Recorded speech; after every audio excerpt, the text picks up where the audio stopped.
At 2:03 a.m., Amelia Rowan realized she might be following either a criminal or the only truly good man left in her entire company, into the mouth of a snow-drowned night that showed no mercy to the weak. The wind clawed at her coat as she slipped through the service exit of Hawthorne Tech Tower, its steel frame shivering with every gust. Ahead, a lone figure moved through the swirling white like a stubborn flame refusing to die. Noah Ellis, the janitor with the frayed jacket, the quiet eyes, the man whose monthly salary barely matched her parking fees. Tonight he was walking fast. Too fast. Minutes earlier, he had used his access card to slip into a restricted engineering wing no one had any reason to enter at that hour. Every instinct in her sharpened. Suspicion, duty, and something quieter pulsing underneath. A faint ache she hadn't named and didn't want to. She kept her distance as he headed toward the city's forgotten edge, past shuttered shops, broken sidewalks, and streets no executive ever walked. Snow fell in merciless sheets, washing everything in a pale, unforgiving glow. Noah never looked back. He walked as if someone's life depended on it. She didn't call out, didn't challenge him. She wanted the truth first, raw, undeniable, before he could reach for excuses. He turned down a deserted road toward a hulking, crumbling silhouette barely visible through the storm. The abandoned Rosedale home for the elderly, condemned years ago, forgotten by everyone except the city inspector who had signed its death sentence. Yet a faint light flickered in one cracked, ice-rimmed window. Amelia's heart tightened. No one lived here. No one should. But Noah pushed the gate open like a man entering his own front yard. She approached more slowly, breath trembling, snow melting on her lashes. The door was half broken, its hinges drooping like old shoulders. She pressed her palm to the wood and pushed. Warmth spilled across her face. She froze. Inside, under makeshift lanterns and patched blankets, were 7 elderly people, fragile silhouettes gathered in the ruins as if clinging to the last warm corner of a dying world. A woman with silver hair rocked gently, murmuring to invisible children. A former professor tried to write on a yellowed notepad despite his shaking hands. A carpenter polished a carved wooden soldier with devout concentration. A retired Navy seaman stared at the door, eyes red from nights without sleep. A half-blind painter made careful strokes in the empty air, painting a canvas he could no longer see. Among them moved Noah. He knelt, checked pulses, adjusted blankets, repaired what looked beyond repair. He unpacked soup carefully stored in old glass jars, tested foreheads with gentle fingers, wrapped a worn scarf around the professor's neck. He bent over a rattling heater, coaxing it back to life with spare metal parts she recognized from the restricted engineering room. He did not look like someone who stole. He looked like someone the world had thrown away, carrying others the world had thrown away before him. The elderly woman stirred when she caught his voice. "Jacob," she whispered, reaching into the air. Noah moved immediately, taking her hand with a tenderness that made Amelia's spine go rigid. "No, Nana," he said softly. "I'm not Jacob. But I'm here." Something inside Amelia tilted off its axis. It felt like realizing that the door she'd long ago shut on her own humanity had never actually latched. She had just stopped touching it. Her foot brushed a loose piece of plaster. It snapped under her boot with a sharp crack. Noah spun, eyes widening when he saw her silhouette framed in the doorway, snow still clinging to the shoulders of her coat. "Ms. Rowan?" His voice was soft but startled. "Why are you here?" She forced her chin up. "Why are you here, Noah? In a condemned building, with parts taken from my company." "I didn't steal them," he said quietly. "I borrowed what I needed." "For what purpose?" He looked past her, to the elders huddled under blankets. to keep them alive. Her gaze traveled slowly across the room. The painter's fingers trembled. The professor's head sagged with exhaustion.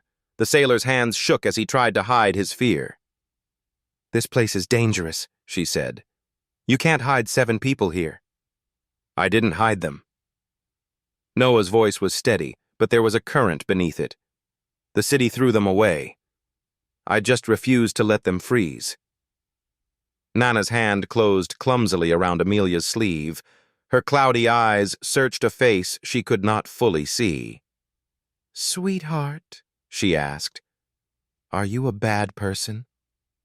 The question hit harder than any boardroom accusation ever had. Amelia swallowed. Her voice felt thin in her own ears. "No," she whispered. I don't want to be." Noah exhaled slowly. "You came because you thought I was stealing," he said. "But all I've done is try to help people who have nobody." There was no defense she could summon that didn't feel hollow.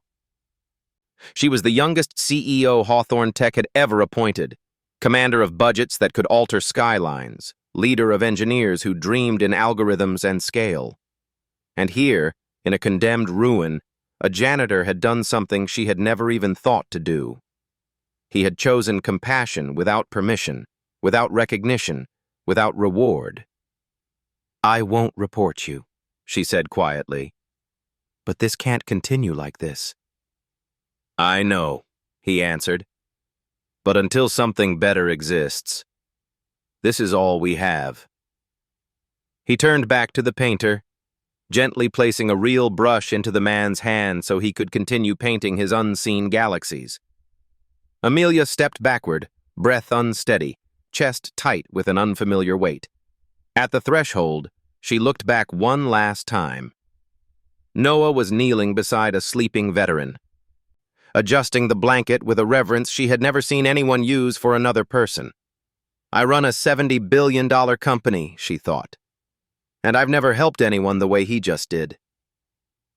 She stepped into the storm, wind clawing at her face, snow stabbing at her eyes, and began the long walk back to the tower, carrying for the first time a guilt so deep it felt less like accusation and more like the first crack of light. By sunrise, Amelia Rowan's world, the world she had built from discipline, perfection, and reputation, was already unraveling. She felt it before she saw it, like a pressure shift in the air. She had barely slept. Every time she closed her eyes, she heard Nana's trembling voice. "Sweetheart, are you a bad person?" It haunted her more than any earnings call, more than any hostile email from investors. At 6:59 a.m., she stepped into the lobby of Hawthorne Tech Tower expecting order. Instead, she found a strange, disoriented quiet. The digital screens were dead. Turnstiles were frozen. A security guard smacked his tablet in vain. "Systems are glitching, ma'am," he muttered. "Whole place feels off." Her access card didn't beep. It didn't even blink. Just silence. She took the stairs, passing clusters of anxious employees. On the 30th floor, someone cursed at a dead server. On the 31st, a developer shouted that the network was down. By the time she reached the 47th floor, dread had coiled into a hard knot beneath her ribs. The executive engineering bay was chaos. Screens pulsed with red warnings. Error codes crawled across the system wall like veins of infection. Developers spoke in clipped, panicked phrases. Whiteboards were covered in frantic calculations and arrows. Oliver Kane, head of engineering, stood in the middle of the storm, eyes wild. "Shut down that node. No, not that one. Override the cooldown. Why is the backup cluster offline? Answer me." When he saw Amelia, he straightened quickly, trying to arrange his features into something like control. "Amelia," he said, voice strained, "we're experiencing something unprecedented." "How unprecedented?" Her tone was calm, but it cost her. Critical systems are failing. Cooling in the server room is seconds from catastrophic. Environmental controls are locking floors at sub-zero temperatures. Clients can't connect to our APIs. It looks like a coordinated attack. Root cause? We're still searching. Too fast, too defensive. His eyes kept darting toward a side monitor. As if terrified she might look closer. Board members arrived in a flurry of expensive coats and rising panic. One shouted about stock prices. Another demanded immediate answers. A third murmured the word sabotage. They turned to Amelia, expecting her to produce order from chaos, to explain how a billion-dollar tower could fail before breakfast.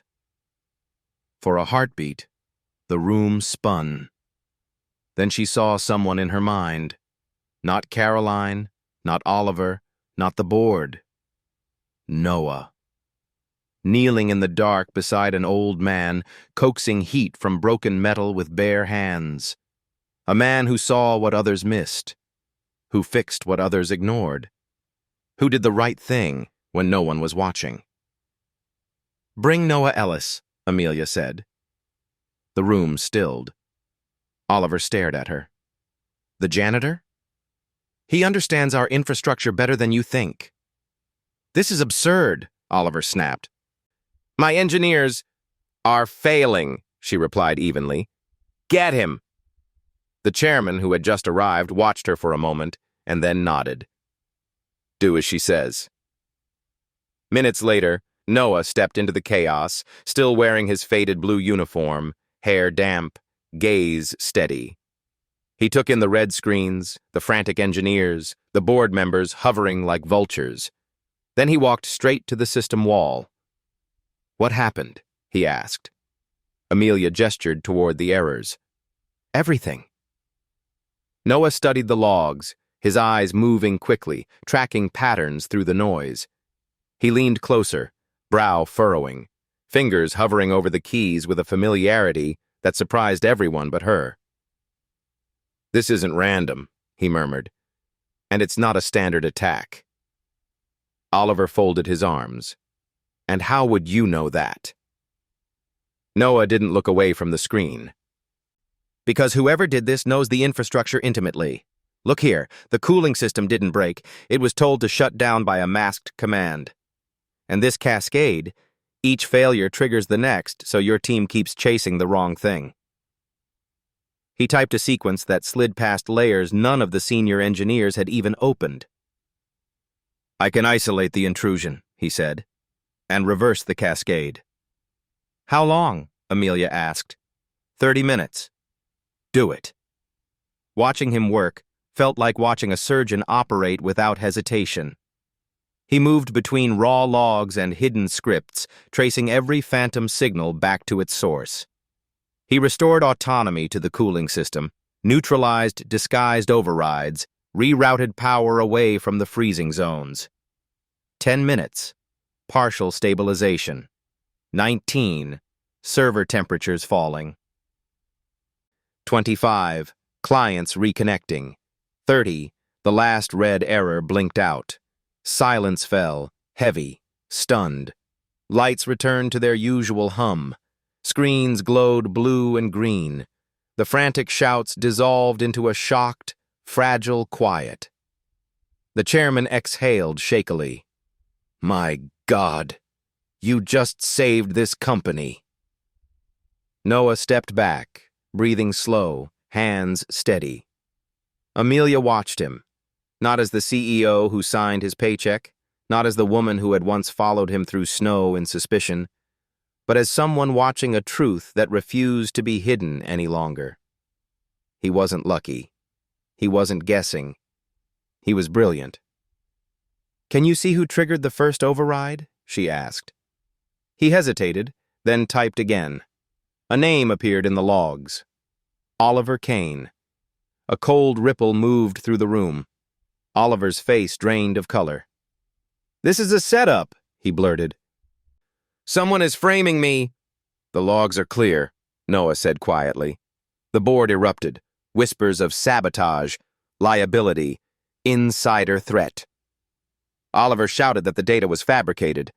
Amelia let the noise rise, crest, and then cut through it.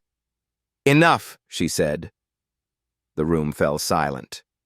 Her eyes never left Noah. He didn't look proud. He didn't look relieved. He only looked tired, in the way people do when they have carried knowledge too long without the authority to act on it. "Thank you," she said, a simple phrase carrying more weight than any bonus or title she had ever handed out. Noah nodded once. As the board launched into crisis containment, Amelia recognized a new truth settling in her chest with the weight of inevitability. Her company was crumbling from the inside. And the only person she truly trusted to help her rebuild it was the janitor she had once thought was a thief. The crisis ended, but the tower did not breathe easier. It simply held its breath. By late morning, the board had called another emergency session. Not to commend Noah, not to interrogate Oliver, to interrogate Noah. Amelia stood at the head of the long table, palms flat against polished wood, exhaustion carved carefully out of her posture. Her eyes remained sharp. She had spent the hours since the system recovery replaying every log Noah had exposed, every anomaly tying back to Oliver. The betrayal itself didn't surprise her. The arrogance did.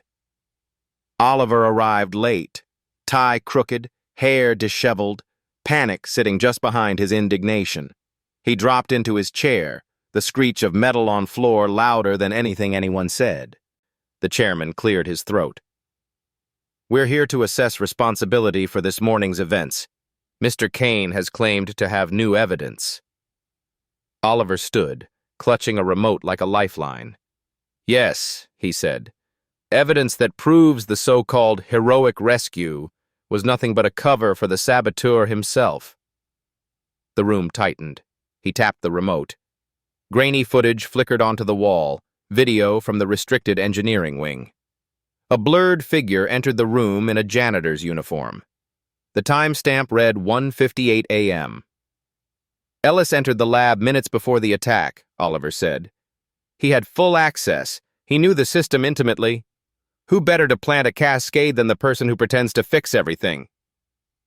Amelia stared at the footage, then at Oliver. "That camera hasn't recorded in that resolution for months," she said coldly. "You pulled an old clip and faked the timestamp." "That's a serious accusation," Oliver snapped. "It's not an accusation.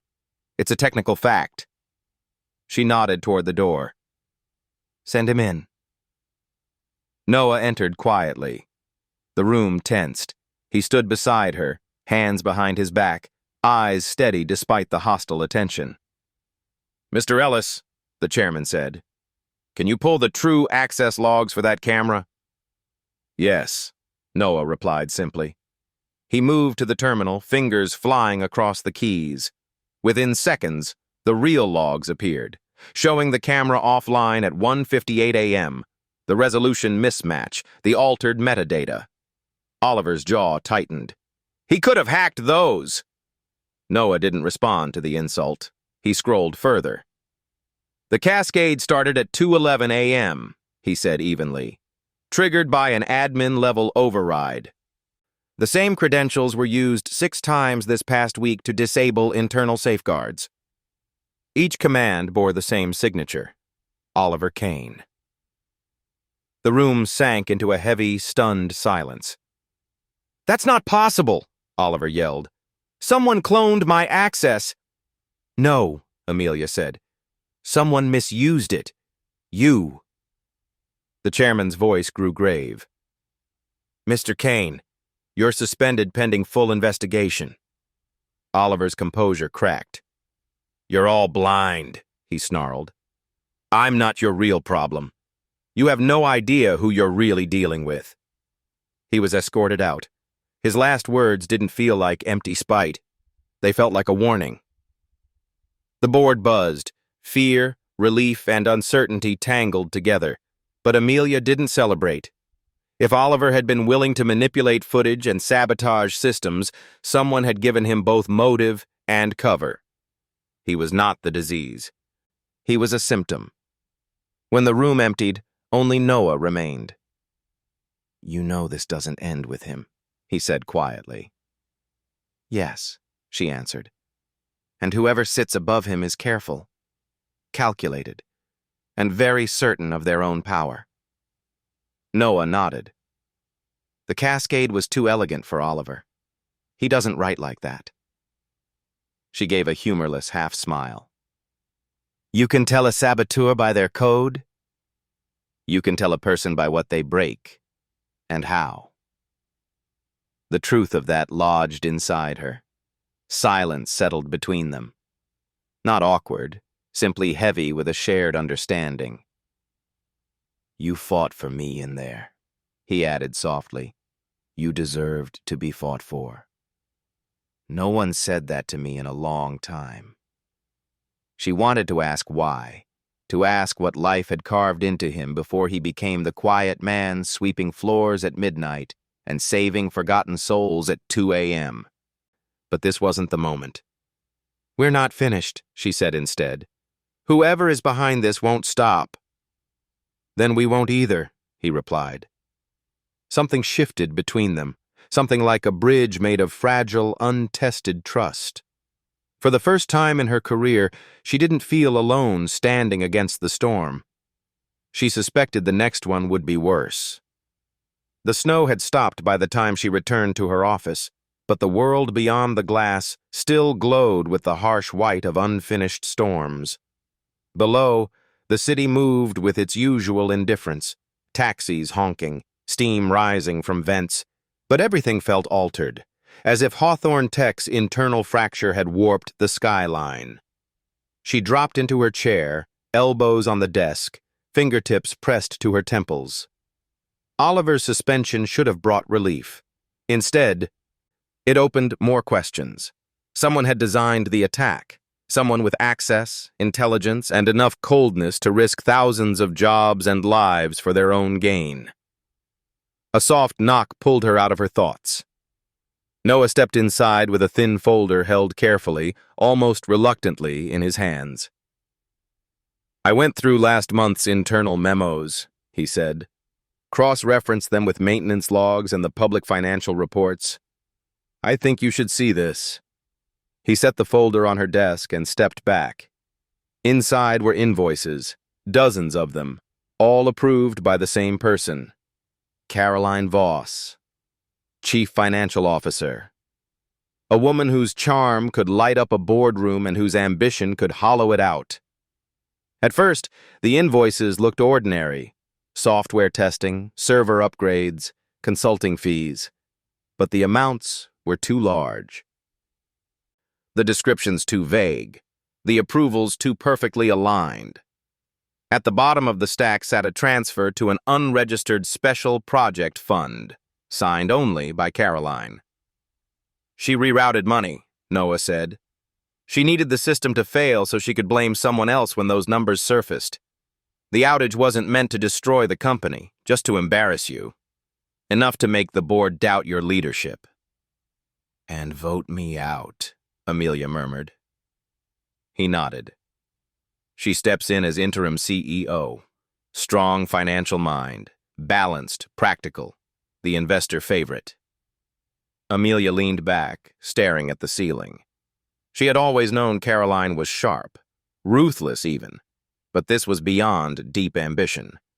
This was appetite sharpened into a weapon. Her phone buzzed. 3 notifications at once. One from legal, one from the city's Department of Housing, one from Public Relations. She opened the housing message first. Her stomach dropped. The abandoned Rosedale home had been flagged for emergency inspection, effective immediately. "Caroline leaked it," she said. "She wants the city to find the elders. She wants to tie it to me, to Hawthorne." "They'll remove them," Noah said quietly. "Ship them to overcrowded state facilities. Or worse, back to the streets." The thought hit her with physical force. No. Not the painter struggling to remember color. Not the professor still trying to teach imaginary students. Not the old sailor whispering prayers through the night. Not Nana, who asked strangers if they were good people and believed them when they whispered yes, not Noah's people. "No one is taking them," Amelia said. The certainty in her own voice startled her. It seemed to startle him too. "What are you planning?"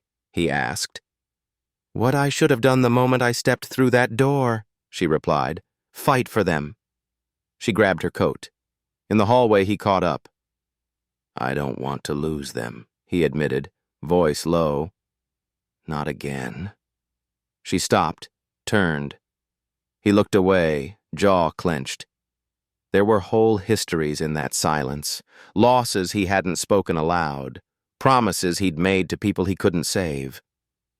"You won't," she said. "How can you know that?" "Because this time," she answered, "I'm standing with you." His breath stuttered. They drove across the city under a sky darkening toward snow. The abandoned home looked smaller in daylight, more fragile. 7 elders waited inside, unaware of the storm closing in, not the one in the clouds, but the one in the offices and inboxes and polished glass towers. The frail woman tugged Noah's sleeve when he walked in. "Are they here to take us away?" she whispered.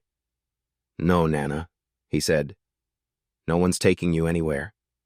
Amelia walked among them, hands brushing blankets, tightening scarves, kneeling beside the professor who tried to explain a theorem he couldn't quite recall. It was here, not in the 47th floor boardroom, that she felt the full weight and possibility of who she could be. This wasn't charity. It was responsibility. She delayed the inspection through every legal and civic favor she could call, buying time, but not safety. By midnight, she was still there, coaxing tea into cold hands, helping Noah patch a cracked window with plastic sheeting, listening to stories of a world that had forgotten them long before she was born. "You didn't have to stay," Noah said quietly as they adjusted the last lantern. "Yes," she answered, looking around the room. "I did." The air hummed with 7 fragile heartbeats and one steady, quiet presence beside her. Power meant nothing if it never touched places like this. Success meant nothing if it never warmed people like them. And she had never felt more human in her life. "We'll find a way," she said. Noah's eyes softened. "I want to believe that." "Then start here," she whispered. "Believe me." He held her gaze for a moment that lasted longer than it should have. "Okay," he said finally. Together they turned back to the elders, unaware that somewhere across the city, Caroline Voss was already preparing her next move. The next morning crawled in under a low, gray sky. For 48 hours, Amelia lived in 2 worlds. By day, she stood under fluorescent lights and glass ceilings, navigating meetings, lawyers, and anxious investors. By night, she walked cracked hallways that smelled of dust and old lives, kneeling beside lanterns and shaking hands. In the tower, she felt hunted. In the ruins, she felt real. On the 3rd morning, the attack shifted. It no longer targeted code or cooling systems. It targeted her. At 7:13 a.m., legal notified her that an anonymous complaint had been filed with the city, accusing her of running an unlicensed elder care facility under hazardous conditions. At 7:26 a.m., the Financial Committee requested documentation for every off-books expense from the last 6 months. At 7:41 a.m., a journalist, one known for ruthless tech exposés, emailed asking for comment on allegations of CEO misconduct, funds misappropriation, and illegal shelters. All the arrows pointed in the same direction. Caroline. By noon, the board had called yet another emergency meeting. Amelia walked into the boardroom to find every seat filled. Some faces were tense. Others looked calculating. At the far end of the table sat Caroline, flawless, composed, her expression that of a woman deeply saddened by the burdens of leadership. "Let's begin," the chairman said. "Caroline requested this meeting." She rose gracefully, a stack of documents in hand. "What I bring today is not speculation," she said, her voice smooth as polished steel. "It is evidence." A slide appeared behind her. Unauthorized activities and leadership negligence. A motion to remove CEO Amelia Rowan. A cold murmur rippled through the room. "It pains me," Caroline continued, "to present this. But the truth must come before loyalty. Our CEO has used company resources to maintain an unregulated shelter in a condemned building. No safety standards, no licensing, enormous liability. She has exposed Hawthorne Tech to legal and moral disaster." She looked at Amelia with manufactured sorrow. "You hid people in a collapsing building, Amelia. You risked their lives, and our company's future." Amelia met her gaze. "You found them because you sent the inspectors there." Caroline did not flinch. "We cannot ignore illegal activity simply because it is wrapped in sentiment." She clicked to the next slide, a blurry image of Noah in a corridor. "Here is the man she protects," Caroline said. "A janitor seen accessing restricted areas hours before the sabotage. I fear Ms. Rowan has not only misused our funds, but also shielded the very person responsible for endangering us." She turned to the board. "For the sake of Hawthorne Tech, for our shareholders, for every employee who depends on this place, we must remove her." The chairman looked to Amelia. "Your response?" She rose slowly. Anger lived in her chest, but it was a quiet, clean anger now, no longer tangled with guilt. "You're right about one thing," she said. "I have been helping people. I've brought food, heat, blankets, not because it's convenient, because they were left to die." She stepped toward the screen, past the blurred image of Noah. "But everything else you just showed them is a lie." She nodded once. The door opened. Noah walked in. He carried a small, encrypted drive, his shoulders squared, his expression calm. Caroline's poise flickered. "Mr. Ellis," the chairman said, "do you have something to present?" "Yes," he replied. He plugged in the drive and opened the files they had prepared through sleepless nights. System logs, transaction trails, access chains, and one document Caroline could never have predicted: Noah's private technical journal. He spoke simply, clearly. 3 months ago, the first system intrusion test was run under Ms. Voss's credentials. She simulated the collapse and disabled safeguards. Over the next weeks, she used Oliver Kane's access as cover, enough to blame him if anything went wrong. She rerouted nearly $5 million into an unregistered account labeled Special Project. He clicked through entries, each one tying another thread back to Caroline. "This wasn't an accident," Noah finished quietly. "It was a plan." Caroline stood abruptly. "Forged," she hissed. "All of it." "No," Amelia said. "Just finely visible."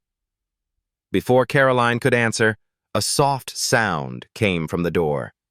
7 fragile figures stepped into the boardroom, escorted by 2 young employees whom Amelia trusted. The elders.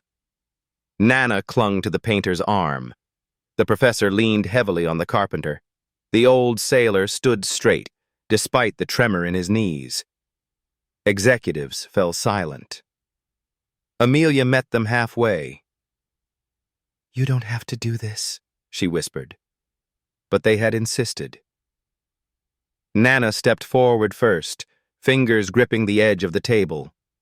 Her voice shook, but her words didn't. "Amelia didn't hide us," she said. "She found us, when no one else did."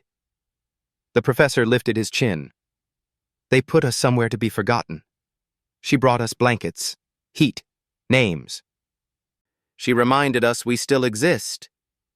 The carpenter held up a small, carved flower. She gave us hope.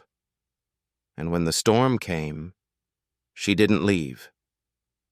The painter's voice was barely audible. She turned the lights back on. The retired Navy seaman saluted her with a trembling hand. "You can question her leadership," he said, "but not her heart." Through the glass walls, the city glittered, indifferent. Inside, 7 forgotten lives had just redefined the meaning of power. Caroline tried once more. "This is emotional manipulation." "No," the chairman cut in, his voice low. "This is what your numbers never measured." He turned to Caroline. "You are suspended pending full investigation into these allegations and financial irregularities, effective immediately." For the first time, her composure truly cracked. "You think this changes anything?" she whispered to Amelia. "The city will still shut that place down. You can't save everyone." "No," Amelia answered quietly, "but I can save the ones in front of me." When Caroline left, with security at her side, the room felt lighter and heavier at once. The chairman faced Amelia. "You will remain as CEO," he said. "And as of today, Hawthorne Tech will be formally involved in creating a legal, safe facility for these residents, under your oversight." Relief flooded her, but it came laced with something deeper. Gratitude, humility, a sense of responsibility that felt less like a burden and more like a calling. Noah met her eyes. "You did it," he said softly. "We did it," she replied. Behind them, the elders murmured to one another, bewildered to be standing in the center of a world that had never been designed for them. In the gleaming heart of a tech empire, 7 forgotten lives and 1 quiet janitor had just changed everything. Winter loosened its hold slowly, not with a sudden thaw, but through small mercies. Wind that cut a little less sharply, snow that fell in lace instead of armor, sunlight that lingered a little longer each afternoon. A month passed. Caroline Voss was gone, her accounts frozen, her name whispered now only in legal departments and hushed board conversations. Oliver resigned quietly and disappeared from the building without farewell. Hawthorne Tech kept moving, servers humming, products shipping, markets reacting, but under its skin, something had shifted. Compassion had entered its vocabulary. The truest reconstruction, however, happened on the edge of the city. The renovated brick building stood where an old warehouse once gathered dust. Now, above its wide wooden doors, a new name was etched into the grain. Haven House Home. Refuge. Light. Amelia stepped inside, a folder tucked under her arm, more from habit than necessity. She wasn't inspecting an asset. She was visiting something closer to a promise. Warmth wrapped around her, the gentle hum of working heaters, the soft glow of amber lights, the low murmur of voices. Rugs lined the floors. Shelves were filled with books the professor loved to rearrange. A long table held watercolor palettes and canvases for the painter. In the back courtyard, a small wooden fence surrounded soil waiting for spring flowers, the carpenter's ongoing project. Nana sat in a cushioned chair by the window, knitting with careful fingers, occasionally pausing to smile at anyone who passed. The retired sailor was sharing stories with 2 volunteers, each tale embellished with just enough bravado to keep them wide-eyed. And in the center of it all stood Noah. He was adjusting a thermostat when he saw her, a quiet smile flickering across his face. "You're early," he said. "I wanted to check the heating system," she replied. They both knew she didn't come for the vents. "How are they?" she asked, glancing around. "Better," he said. "The professor is planning a class this afternoon. The painter says he remembers color more clearly here. The carpenter keeps talking about building birdhouses. Nana, he smiled. Nana says she's waiting for her snow angel. Amelia's throat tightened. I don't feel like an angel. You are to her, he said simply. To them. Silence settled for a moment. Not empty, but full. The professor shuffled over, clutching a notebook. Miss Amelia, I've written a new lesson, he announced proudly. She bent to see the page. The handwriting was shaky, but the title was clear. On how warmth moves through air and through people. It's about heat transfer, he said. I always liked heat. It reminds me that nothing warm truly disappears. It just moves, changes form, finds new places to live. He placed his hand over hers. Some people carry warmth with them, he added. You're one of them. Her eyes stung. Thank you, Professor, she whispered. He nodded, satisfied, and shuffled toward the bookshelf. When she straightened, she found Noah watching her with a look that made her heartbeat grow unsteady. What? She asked softly. I didn't know people like you existed, he said. She shook her head. I spent most of my life not being this person. You are now. No, she said gently. We are. This place doesn't exist without you. He looked away, a flush touching his cheekbones. I don't know what to do with that, he admitted. Being needed, being trusted, being seen. You'll learn, she said. I'm still afraid, he confessed, of losing it, losing them, losing this. So am I, she answered. He met her eyes again. In them she saw years of carrying things alone, regrets, losses, unspoken promises. You don't have to be afraid alone anymore, she said. He drew a slow breath, as if those words had opened a door he hadn't dared touch. I don't ever want to lose this, he said quietly. You won't, she answered. How can you promise that? Because this, she said, closing the distance between them just enough that she could see the faint color in his eyes, is the first thing I've chosen with my whole heart in years. His breath caught. And if we're going anywhere from here, she added, we go together. For a long moment they stood in that thin, bright silence, two people who had once existed on opposite sides of a polished lobby now sharing the same fragile ground. Together, he repeated, as if testing the word on his tongue. Outside, the winter sky was pale but clear. Light spilled in thin beams through the windows, catching dust and breath and the faint shimmer of something new. In the dining room, the elders began to gather for lunch. The painter pointed out the way the sun hit the frost on the glass, insisting it looked like painted light. The professor announced that equilibrium, thermal and otherwise, was finally restoring itself. Amelia laughed, the sound easy and unforced in a way it had not been for a very long time. Noah watched her, and in his eyes she saw something quieter than triumph and deeper than gratitude. She saw hope, not the loud, motivational kind, the small, stubborn kind that had pushed him to carry heaters into a condemned building and keep 7 forgotten people alive in the cold, the kind that had led her out into the snow after him, the kind that had built Haven House. Power, she understood now, wasn't about how high you sat, but how low you were willing to bend to lift someone else. Success wasn't measured in stock prices, but in the warmth around a table where no one was alone. She stepped into the main hall. Noah walked beside her. At one end of the room, Nana looked up and clapped her hands softly. There you are, she said. My snow angel, and my boy who never leaves. Noah's eyes flickered. Amelia squeezed his hand once, quickly, almost shyly.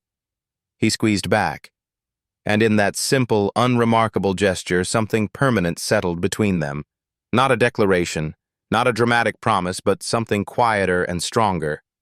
A shared life's direction. The winter sun flared a fraction brighter through the window. Haven House, once an empty shell, now pulsed with breath, laughter, gentle arguments, and the soft, steady work of healing. A CEO who had learned how to be human. A janitor who had always known what mattered. 7 elders who refused to vanish quietly. And a future that, for the first time, didn't feel like a battlefield or a test, but like a home they would keep building together.